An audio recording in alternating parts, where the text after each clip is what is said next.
The image that won't leave me is the circle of rust in the moss. It sits there in my mind like a blind, dead eye in the forest floor, half swallowed by damp earth and thin roots, the metal scarred and flaking under a skin of green. I remember the way the detective's flashlight in that photograph cut across the rough concrete, catching the edge of the hatch, and the slick darkness where it had just been pried open. You can almost smell it through the paper if you stare long enough, the heavy, stale air pushing up from below like an old cellar that's forgotten the sun. Inside the beam there's a glimpse of stairs wet with condensation, each step darkened by years of moisture, and something greasy worked into the concrete. Farther down, just beyond the sharpest light, you can make out a narrow room, bare walls, a tangle of metal that might be a bed frame, and something hanging that looks too much like a chain. The edges of the picture blur into shadow, but the center stays painfully clear, as if the flashlight is still moving, as if someone is still down there waiting for the next breath of air from above. Before I go any further, tell me where you're listening from and follow if you believe some names should never fade. Back before any of that, our life was so ordinary, it almost embarrasses me now to think how proud we were of it. Most mornings in late summer I woke up to the same sequence of sounds, the low hum of the refrigerator from the kitchen, the faint whine of a passing truck on Government Way, and the soft click of Daniel's keyboard drifting down the hallway before I was even out of bed. We lived in a small two-bedroom house with pale siding and a tired front lawn that never quite decided if it wanted to be green or brown, the kind of place that smelled faintly of coffee grounds and laundry detergent, no matter what you cooked. The early light slid across our living room in long, pale rectangles, touching the stacked paperbacks on the coffee table and the pair of hiking boots that always seemed to end up by the front door. Our life wasn't glamorous, but it was steady. You could feel that steadiness in the way the floor creaked in the same places every morning, and the way the heater kicked on with a familiar sigh when clouds covered the sun. By that point in his life, Daniel had long since settled into who he was. He was one of those men who moved quietly through a room, not shy, just comfortable, keeping most of his thoughts to himself.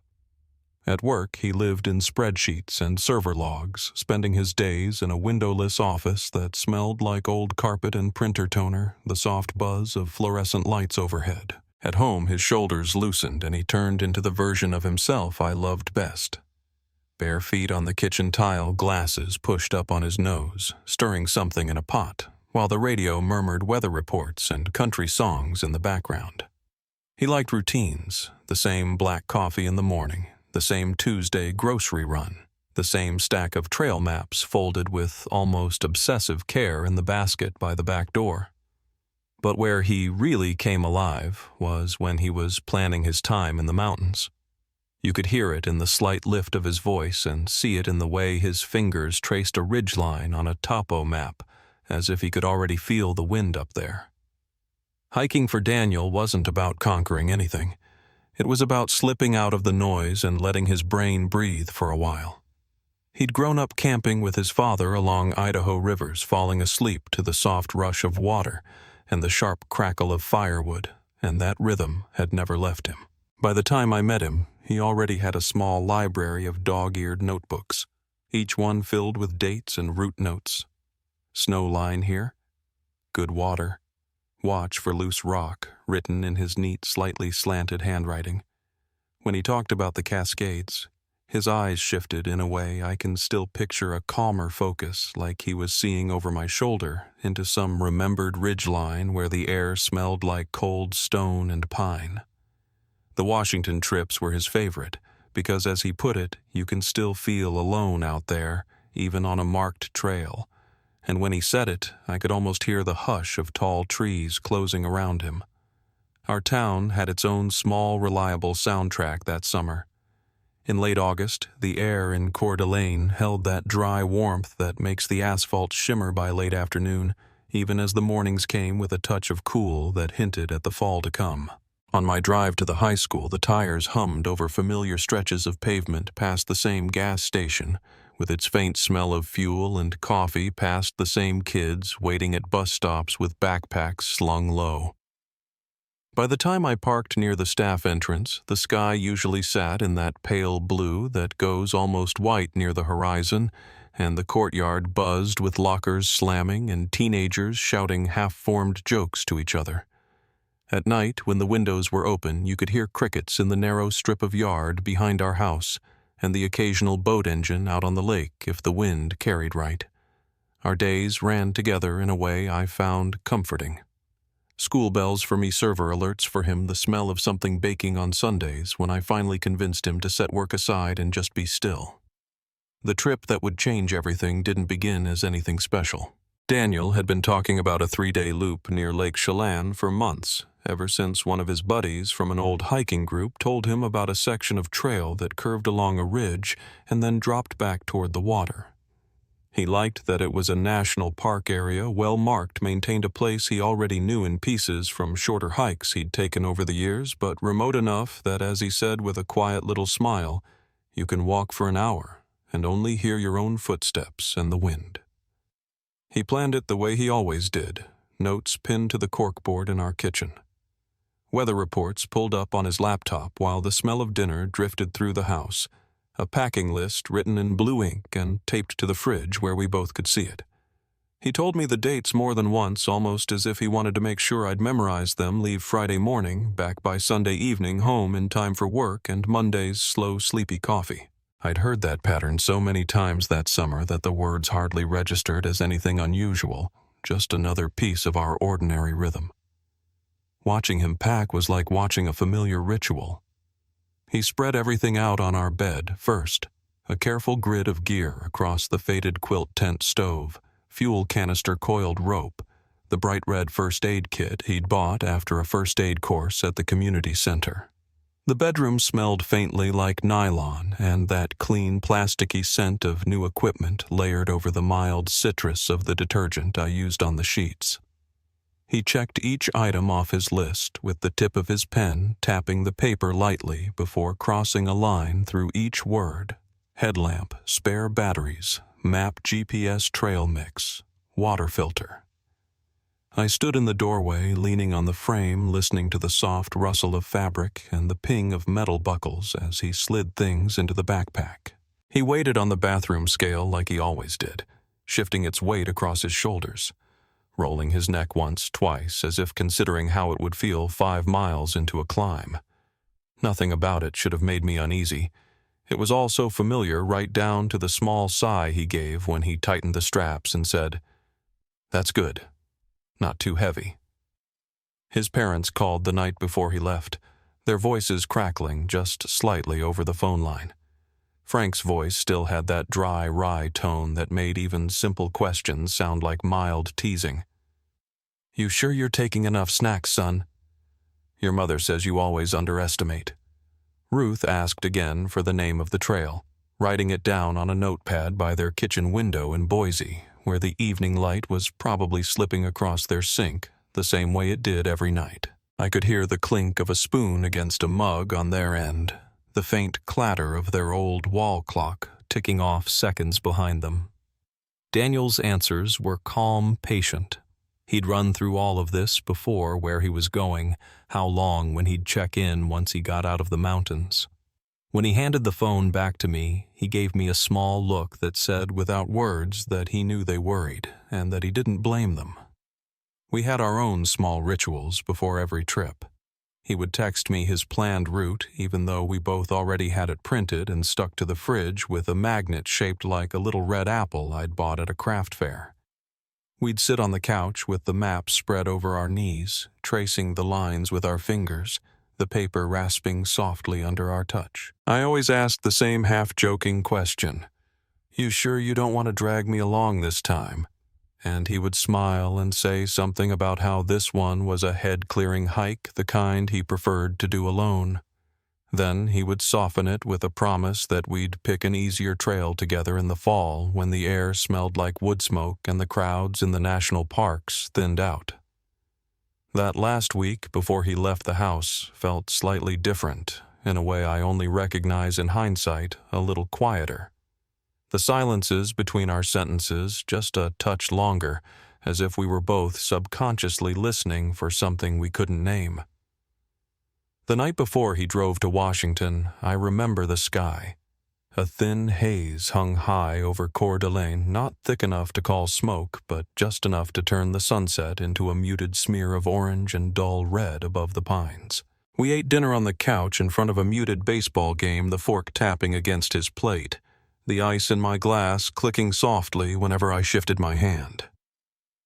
Daniel made a few last-minute checks on his phone trail reports, weather updates, while I flipped through channels and pretended not to notice how many times he refreshed the same page. When he finally set the phone down, the room felt strangely still, the only sound the faint buzz of the refrigerator and a single car rolling past outside. He reached over, squeezed my hand once, warm and firm, and said, "It's just like every other time, you know that." He left before dawn the next morning, and the house felt different the moment the front door closed behind him. The air in the hallway was cooler, touched by the pre-dawn chill that slipped in when he opened the door, carrying a faint smell of damp pavement and distant pine. I watched from the front window as his taillights glowed red for a moment at the end of our short gravel drive, the crunch of his tires fading as he turned onto the street. The neighborhood was still most of the houses dark, just a few porch lights burning in that bluish in-between light that isn't quite night and isn't quite morning.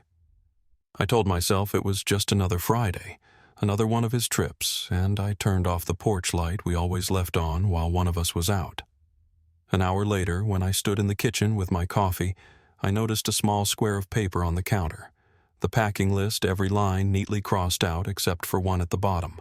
He'd circled twice in ink, and for the first time the silence in the house felt just a little heavier than it should have. The shift from calm to worry didn't come all at once.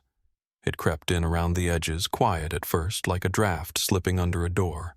The Sunday Daniel was supposed to head home started the way our Sundays usually did when he was out on a trip. Me moving slowly through the house, coffee in hand, the sound of the neighbor's sprinkler ticking through the open window, sunlight stretching itself along the floorboards. I kept glancing at the clock without meaning to, telling myself he would probably send a text once he got back into cell range.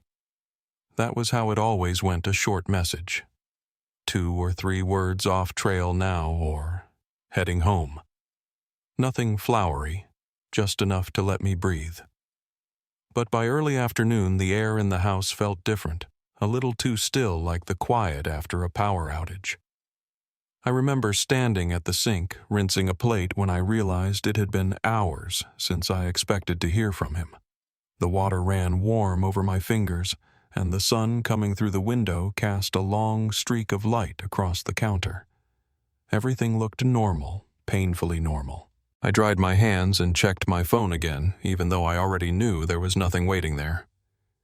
When I tried calling him, the ring cut off after a few seconds, replaced by that flat mechanical voice telling me the call couldn't be completed.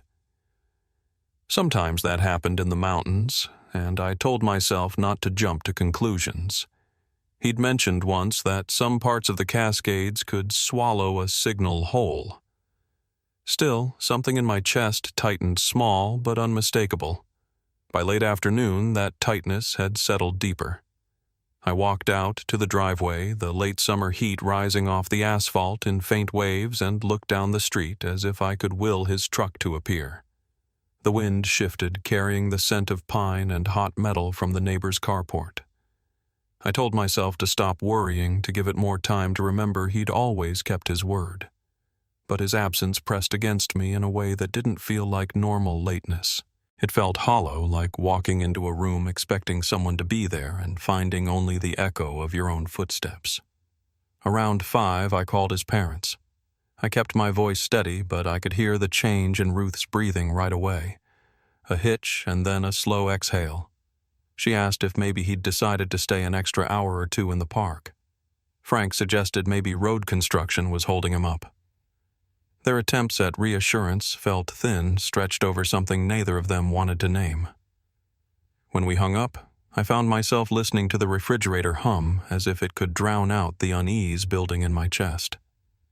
It wasn't until early evening that a stranger's voice entered my world.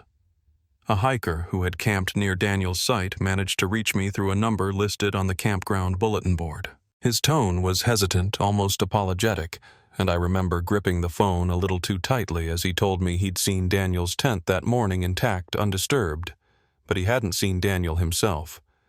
The man spoke in simple details: a neat campsite, a backpack propped against the tent, personal items arranged the way an organized hiker might leave them if he'd stepped out for just a moment. But the longer he talked, the more those details twisted inside me. Daniel didn't leave things behind. Not his phone, not his map, not his water. The words felt wrong, like someone had rearranged the pieces of a familiar room and expected me not to notice. I thanked the man, though my voice sounded far away to my own ears, and after I hung up I sat down at the edge of the bed. The room smelled faintly of his detergent, that sharp, clean scent lingering on the blanket he'd folded before he left. I pressed my hands together to keep them from shaking. I tried his phone again. Still nothing. The sun outside had dropped lower, turning the hallway into a narrow stretch of amber light. A shadow of the porch railing tilted across the wall like a sundial marking time I suddenly didn't have. As evening deepened, the world around me started to lose its familiar edges. I found myself pacing from room to room, touching objects without thinking: his half-read book on the coffee table, the mug he'd rinsed before leaving the paper map still pinned to the fridge. Every item felt like an anchor and a threat at the same time. I called the ranger station next. My voice trembled just enough that I tried clearing my throat to steady it. The ranger on duty was kind, but his tone was careful, too careful. He asked questions in a slow, deliberate pattern. What time Daniel was due back, when I'd last heard from him, whether he'd ever deviated from his plans before. I told him no. No, he hadn't. No, that wasn't who he was. The ranger said he would send someone to check the trailhead parking lot just to be safe. That phrase, "just to be safe," landed with a heaviness that pulled at something deep inside me. I sat on the couch after that, hands clasped around a glass of water I never drank, listening to the house hold its breath. Outside, a dog barked down the street, the sound carrying through the warm air. A single moth thumped against the porch light, tapping a slow rhythm that made the silence between calls feel even larger. When the ranger called back, his voice had changed. He'd found Daniel's truck. It was parked exactly where it should have been, neat and orderly, the way Daniel always left things.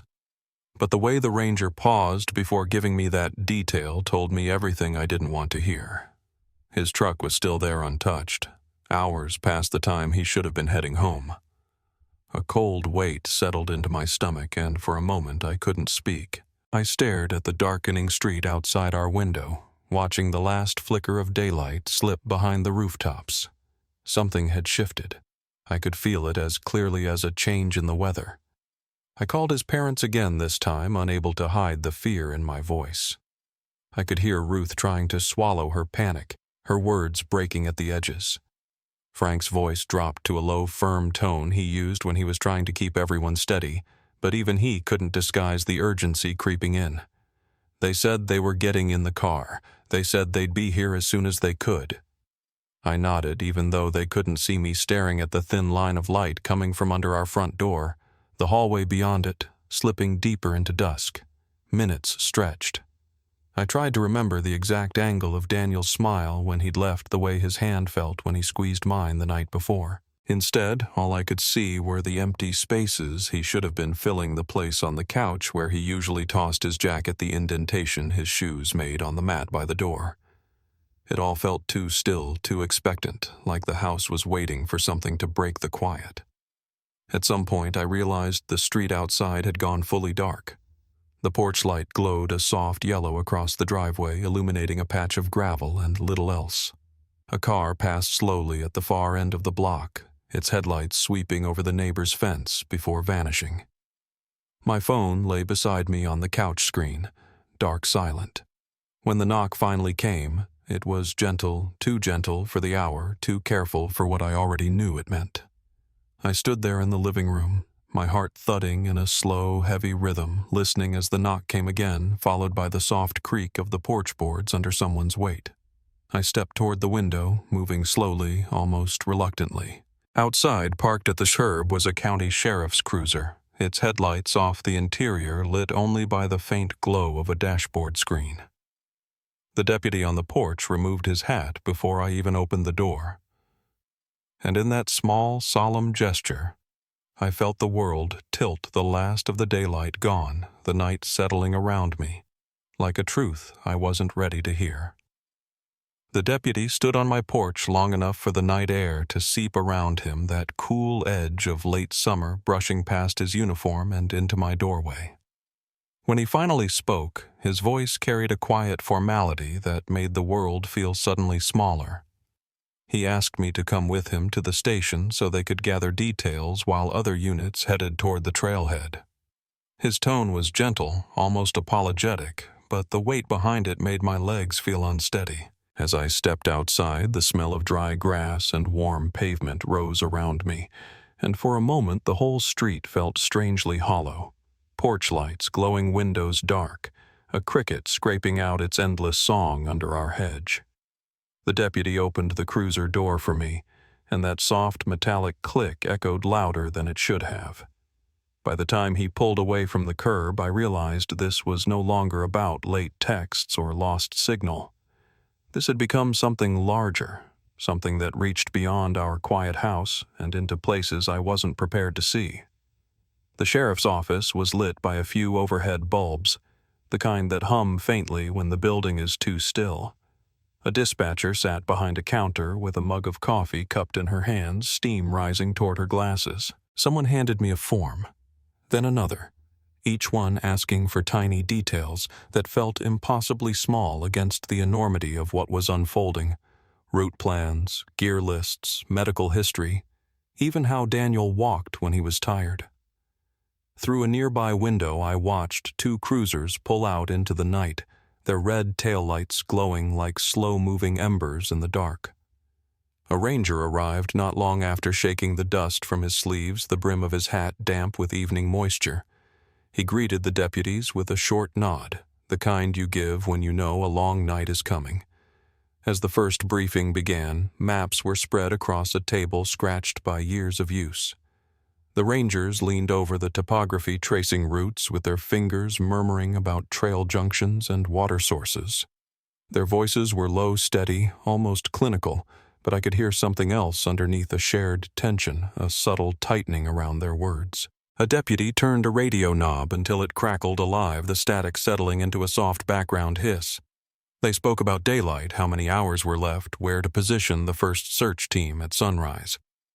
And as I listened, the reality took hold in a way I hadn't been able to accept at home. Daniel was somewhere out there in the dark, and no one knew why he hadn't come back. We headed toward the trailhead just before dawn. The sky was still a murky blue that hour, when the world seems to hold its breath before choosing a color.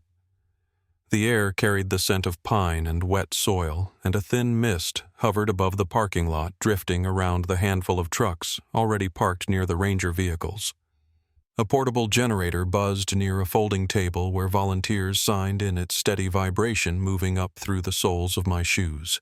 I saw Daniel's truck immediately parked neatly in a corner. Dust settled on the hood in a way that suggested it hadn't been touched since he arrived. I walked toward it on autopilot, my hand brushing the cool metal of the door without opening it, the reflection of morning light bending across the windshield. The first teams fanned out slowly, their boots crunching over gravel, then softening as they moved into the forest. Some carried long poles for checking brush. Others held radios clipped to their shoulders, each device crackling with half-heard chatter. A pair of search dogs barked sharply as they were guided to sniff Daniel's belongings, his shirt, his hat, the inside of the truck. When the handlers finally gave them a command, both dogs surged forward as if they knew exactly where to go, noses, low tails, stiff with purpose. I followed behind with one of the deputies, the ground soft under my feet, the air thick with the smell of sap and damp moss. For the first few hours, the forest felt deceptively calm. Sunlight filtered through the high branches in thin streaks, dust motes turning in the warm glow. Volunteers called out Daniel's name in long, rhythmic patterns, pausing to listen for an answer that never came. At one point, a ranger asked me to stand near a clearing while he examined a faint impression in the dirt half of a footprint pressed into the soil near a fallen log. I held my breath as he knelt, running his thumb along the edge of the print. The silence stretched, broken only by a distant bird call and the soft clatter of rocks rolling under someone's boot. But after a long minute, he shook his head. The tread didn't match Daniel's boots. Another volunteer found a scrap of fabric tangled in a bush, pale blue and weathered. It made my heart jump for a second, but when they brought it over, it was clear the material had been there far too long. Wind-worn, bleached by sun. It didn't belong to him. As the morning stretched into afternoon, the search expanded. Helicopters arrived overhead, the deep rhythmic thump of their rotors pulsing through the forest. I watched as one circled above the ridge, its spotlight sweeping across the treetops, illuminating patches of forest floor like a slow-moving lantern. The sound vibrated in my chest, steady and relentless. And with each pass, I found myself growing more certain that whatever had happened wasn't simple. People who get lost don't disappear this cleanly. They leave traces, broken branches, scattered gear footprints veering off trail. But here the forest looked undisturbed, as if Daniel had walked into it and been swallowed whole. Back at the base camp, someone unfolded another map across the hood of a truck. A deputy marked areas already searched, drawing red lines through ravines and tree clusters, circling the regions that needed more time. The smell of gasoline from idling engines mixed with the aroma of pine needles warmed by the afternoon sun. A volunteer handed me a bottle of water and told me to take small sips. Her voice was soft, the corners of her eyes drawn tight with concern. I drank because she was watching, but the water felt heavy in my mouth, like I had forgotten how to swallow. As the hours passed, theories started to ripple through the teams, whispered at first, then spoken more openly as fatigue set in. Some thought Daniel might have taken a wrong turn before dawn, a simple mistake made in low light leading him down a side path he didn't mean to follow. Others murmured about wildlife, how a startled cougar or black bear could surprise even experienced hikers, though nobody seemed confident in that explanation. A few mentioned the terrain, how quickly fog could roll in on certain mornings, disorienting even the seasoned. But none of those ideas quite fit. The conditions had been clear, the trail well marked, and Daniel would never have wandered off without his gear. In the late afternoon, a ranger approached me with a hesitant expression. He said they'd found a small cluster of bushes off an old maintenance road that looked recently disturbed. The air shifted around me, cooler for a moment, as if the forest itself was inhaling. He described it: carefully flattened stems, a narrow line of crushed grass leading only a few feet before stopping abruptly. They weren't sure what to make of it. When I followed him down the narrow road, the scent of dust and sun-baked needles filled the air. The disturbed patch was exactly as he'd described, subtle, almost easy to miss. But once you saw it, the irregularity stood out like a bruise. The dogs were brought over, and for a short moment it felt like a breakthrough. Their noses twitched tails, low bodies tense. Then, as quickly as their interest began, it dissipated. They circled, hesitated, and sat down confused. The scent stopped as if it had never been there. Evening settled in with a coolness that slid through the trees like a slow tide.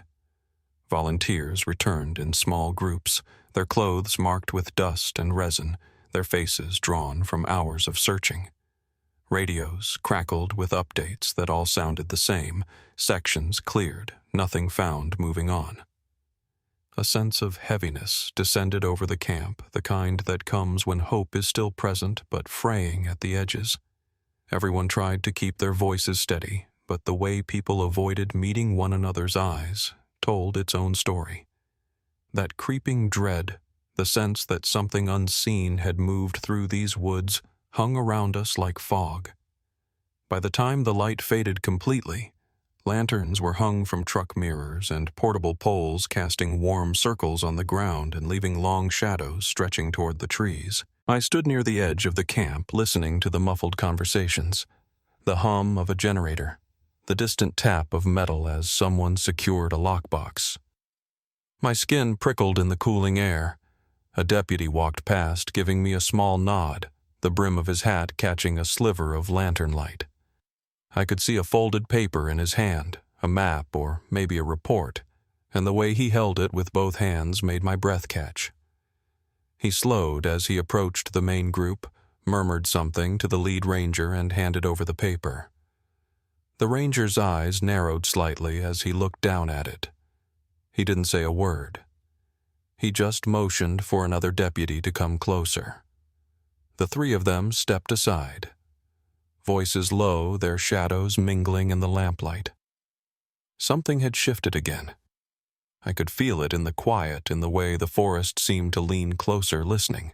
And as I stood there under the darkening trees, the night settling cold around my shoulders, I sensed that whatever they had found or whatever new detail had surfaced, it wasn't something anyone had been prepared for. The shift happened in a way I can still feel in my bones.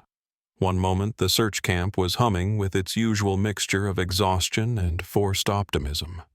Radios murmuring, boots scraping across gravel lanterns flickering against the tree line, and then a voice cut through all of it. It wasn't loud, it wasn't panicked. It was the tone that stopped everyone, cold, low, urgent, stripped of everything but purpose. I remember a deputy lifting his head from the map he'd been studying, the beam of his headlamp catching the dust in the air, and then, all at once, radios crackled with sharper edges. Someone said my name, not to call me over, but to check that I stayed where I was. That alone made my stomach turn. The light was fading fast when they moved. Rangers tightened their belts, clipped radios higher on their vests, and headed down one of the old service roads. One of the places most people didn't bother walking because the brush was thick and the footing uneven. I followed as far as they'd let me, stopping only when a deputy put out his hand. Palm facing me, his breath showing faintly in the cooling air. Behind him, the trees swallowed up the line of searchers, their flashlights bobbing through the undergrowth like distant stars. The evening breeze carried the sharp scent of disturbed earth. I didn't know what it meant yet, but my whole body knew it wasn't good. Every instinct in me braced for something I wasn't ready to hear. The forest around us grew quieter, as if the night itself were holding still. Even the insects seemed to pause. And then somewhere up the road a voice called out, not a shout, not a scream, just a firm call for backup. The kind of tone that told me they had found something real. Something heavy enough to pull every deputy within earshot toward it. I waited in that suspended moment, the air cooling against the back of my neck, my hands tightening and loosening without meaning to. When the first ranger returned, he didn't need to say a word. The grim set of his jaw, the dirt on his knees, and the way he avoided meeting my eyes told me more than any explanation. Another deputy stayed close to my side, watching me with the kind of stillness that said he'd seen this moment before in other search camps with other families. A small group of them broke off to gather additional gear, crowbars, ropes, a long metal tool I didn't recognize. I watched them loaded into the bed of a truck. Then the ranger, who seemed to be in charge, walked over and spoke quietly to the deputy beside me. I couldn't make out the words, but I saw the deputy exhale slow and controlled, and I knew then that whatever they had found wasn't simple, and it wasn't something that had any business being in the middle of a mountain forest. They brought me as far as the edge of the clearing. Past that, they said, was law enforcement only. The air felt colder, their pockets of chilled air rising from ground that didn't match the warmth of the fading day. Through the trees, I could see flashlights gathering in a circle, their beams crossing over something on the forest floor. It took a moment before the shape resolved clearly, a large round slab of concrete, half swallowed by moss and fallen branches. It looked wrong in that environment, artificial and heavy, like it had been dropped from another world. At first glance, I thought it was an old septic cover or abandoned infrastructure. But the way the rangers moved around it told me this wasn't some forgotten utility hatch. As they cleared away the debris, the rusted outline of a metal cover emerged. The moss around it peeled away in thick, damp sheets. When one of the rangers rapped his knuckles against the metal, the hollow, cold echo that came back made the deputy beside me shift his weight, his thumb stroking the brim of his glove.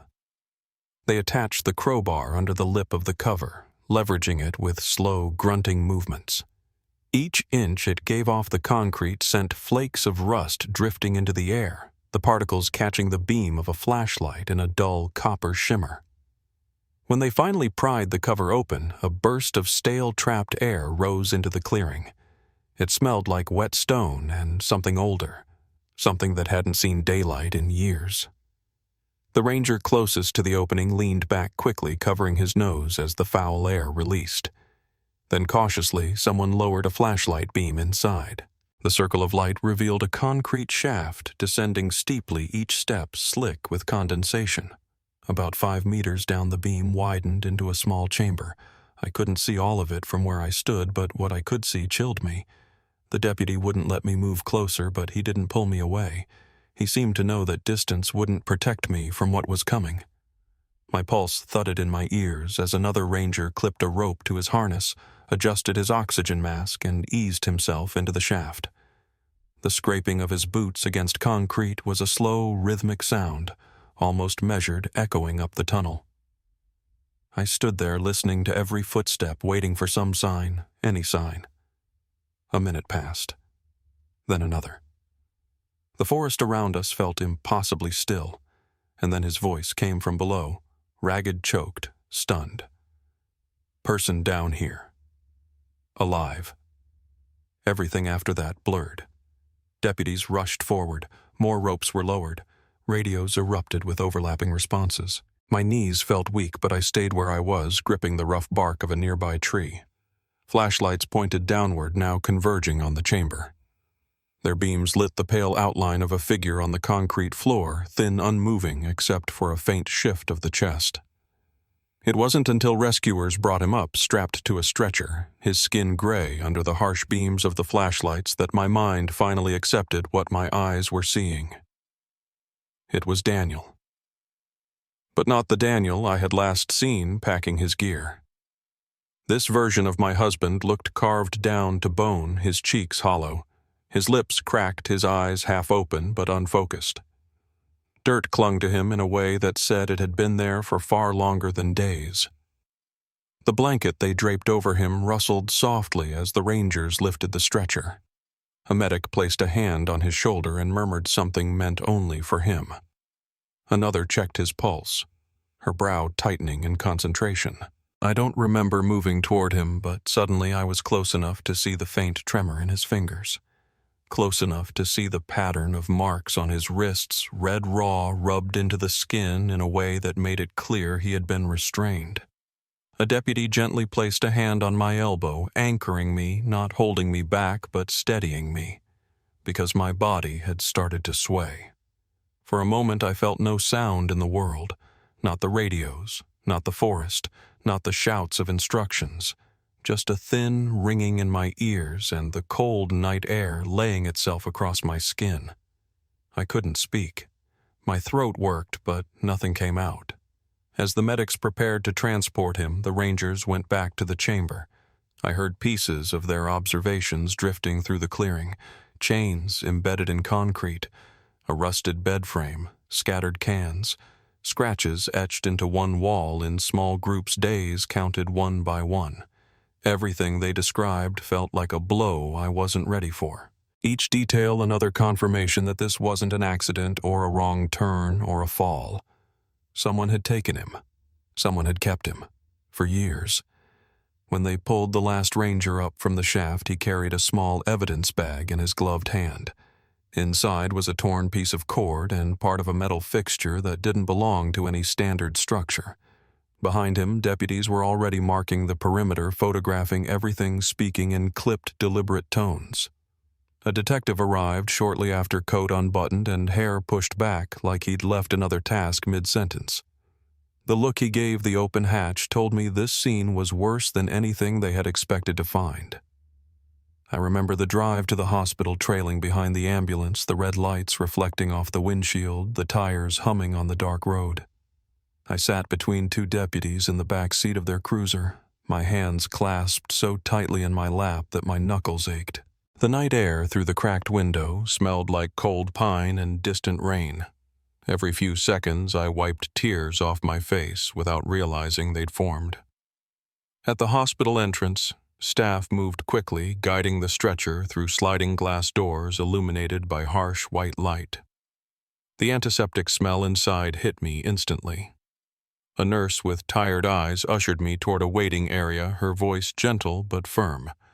She placed a hand on my forearm before stepping away, a gesture so small yet so steady that it nearly broke me.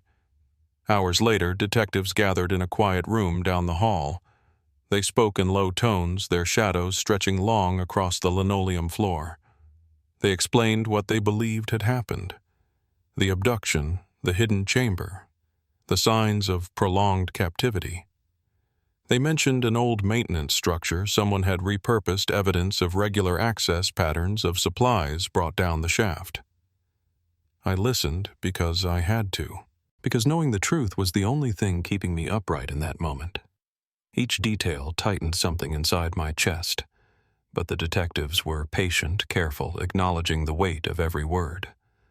By the time dawn approached, the sky outside the hospital windows was turning a cold, pale gray. A press conference was already being arranged. More investigators were flying in. The case was shifting into something larger, something that would demand explanations, suspects a fuller story. All I could do was sit there, my hands wrapped around a cooling cup of coffee, the hospital's fluorescent lights humming overhead. The night had delivered answers I never wanted. And as the first officers stepped out into the hallway to prepare for what came next, the enormity of it settled over me in a heavy, unshakable way. Nothing about our lives could go back to what it had been. The truth was now out of the dark, and the next steps would be just as hard as the ones that brought us here. In the hours after they pulled Daniel from that underground room, everything moved as if someone had adjusted the world's tempo too quick. In some places, painfully slow in others. Detectives moved briskly in and out of hospital hallways, their radios murmuring like distant insects. Nurses hurried past with clipped steps, the soft squeak of their shoes echoing down the polished floors. Each time a set of doors swung open, the cold hospital air brushed against my arms, carrying the sharp smell of antiseptic and something metallic beneath it. I sat in a waiting room chair that felt too hard, my fingers pressed against a styrofoam cup I couldn't bring myself to drink from. Frank and Ruth arrived before dawn, their faces drawn tight with exhaustion and disbelief. When Ruth finally saw her son through the glass window of the ICU room, her breath left her in one long, trembling sigh. Frank kept one hand on her shoulder, the other curled around the back of a wooden chair as if grounding himself. There were no dramatic outbursts, no cries that carried down the hall, just a heavy, aching silence that settled over all of us. The kind of silence only families who have waited too long for answers understand. Word spread quickly in town. Coeur d'Alene is small enough that news moves like a ripple on a lake, first a quiet disturbance, then widening circles. By sunrise, I began receiving messages from neighbors, co-workers, even parents of my students. Their words were full of shock, confusion, and the careful sympathy people reach for when they don't yet know the whole truth. Some of them gathered casseroles and dropped them off on our porch, a small gesture in the face of something far too large. I remember opening our front door one morning to find a container on the step still warm with condensation fogging the lid. The smell of baked pasta drifted into the cold air. For a moment I stood there holding it, unsure how to feel grateful when my body still felt half numb. Law enforcement didn't waste time. As soon as doctors confirmed Daniel was stable, detectives requested a team to search the area around that hidden shaft. Rangers and deputies combed through brush and old maintenance routes, documenting every footprint, every rusted bolt, every can or tool left behind. A generator hummed near the site day and night, powering work lights that cast long shadows across the trees. In the stillness of early morning, the glow from those lights looked eerie, like a patch of daylight forced into the forest where it didn't belong. The man responsible wasn't unknown to them for long. Once they connected the items found in Daniel's underground prison to a person with the right skills and history, the search narrowed quickly.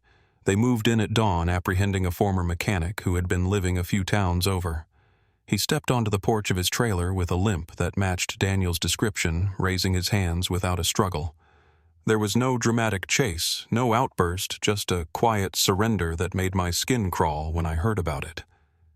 Inside his home, investigators found more than they could process in one afternoon. Boxes of tools, oil-soaked coveralls, keys that didn't fit any normal lock, and tucked away in a drawer, items belonging to Daniel, his wallet, his old pocket knife, the flashlight he always kept for emergencies. As the case expanded, detectives realized Daniel wasn't the only one. There were objects that looked like they belonged to other missing people from the region, small things easily overlooked but unmistakably human. A camera strap, a watch, a single earring. They became evidence bags stacked in a row on a long metal table, each one gleaming faintly under harsh fluorescent lights. Seeing them when the detectives invited me in for a briefing shook me in a way I didn't expect. Those items meant there were other families like ours families who had waited years without knowing. Families who might never get the miracle we did. The trial came months later, held in a courthouse that smelled faintly of old paper and polished wood. The courtroom's air conditioning hummed overhead, pushing cool air across the back of my neck. Daniel testified when he was strong enough, his voice thin but steady. I sat behind him, listening as he described the nights in that chamber, the scraping sound of the hatch opening, the clink of a key against metal, the stale air that tasted like rust. Each word landed with a weight I could feel spreading across the room. The jury listened in a kind of horrified stillness. When the verdict came, the judge's voice carried across the courtroom with a solemn finality. Life sentences, multiple counts. No chance of release. Hearing it didn't bring the relief I thought it would. Justice isn't clean. It doesn't erase the years or mend the parts of your heart you didn't know could crack. But it did place a boundary between us and the man who caused all of this, a boundary I needed in order to start piecing myself back together. Life afterward moved differently. The sound of a passing car late at night made me tense. Certain places in town felt strangely hollow. The grocery store where Daniel used to grab snacks before hikes, the small gas station where he always topped off his tank before traveling west. Even our own living room felt unfamiliar for a while, as if the furniture had shifted by an inch during those years, just enough to feel wrong. But we eased back into routines, one small step at a time. Daniel went through months of physical therapy, his muscles learning to trust themselves again. During sessions, I sat nearby listening to the steady rhythm of his breathing, the faint squeak of the equipment, the therapist's patient encouragement. Sometimes I'd catch him staring out the window at the trees behind our house, the afternoon light slanting across his face. He didn't like talking about the details of those years underground, and I learned not to ask. Instead, I watched for the small signals, his hand resting on the arm of the chair, a moment too long, the short inhale, when a news story mentioned a missing person, the tightness around his eyes when winter storms rolled through. We found our way by speaking gently around the worst parts, and slowly life took shape again. Neighbors still stop me sometimes to ask how he's doing. Their voices always drop just a little, carrying that mixture of sympathy and curiosity that people can't quite untangle. I answer honestly, he's here. He's healing. And we are learning every single day how to carry what remains. What lingers most for me isn't the horror of what happened, though that will always be part of us. It's the quiet strength Daniel showed the moment he was lifted into daylight again. The way his eyes blinked against the brightness, unsure but still alive. It's the memory of standing beside his hospital bed, holding his hand, feeling him squeeze my fingers with what little strength he had left. It's knowing that after years of darkness, he chose to keep living. Some nights when I can't sleep, I step out onto our porch and listen to the wind moving through the pines. The air smells like damp soil and cold bark, and in that stillness, I remember the sound of his voice the first time he spoke my name after the rescue, hoarse, fragile, but unmistakably his. That sound is what I hold on to. Not the fear, not the years lost, but that small, steady reminder that he came back. If you're still here with me, let me know where you're listening from and follow the channel so these stories are never forgotten.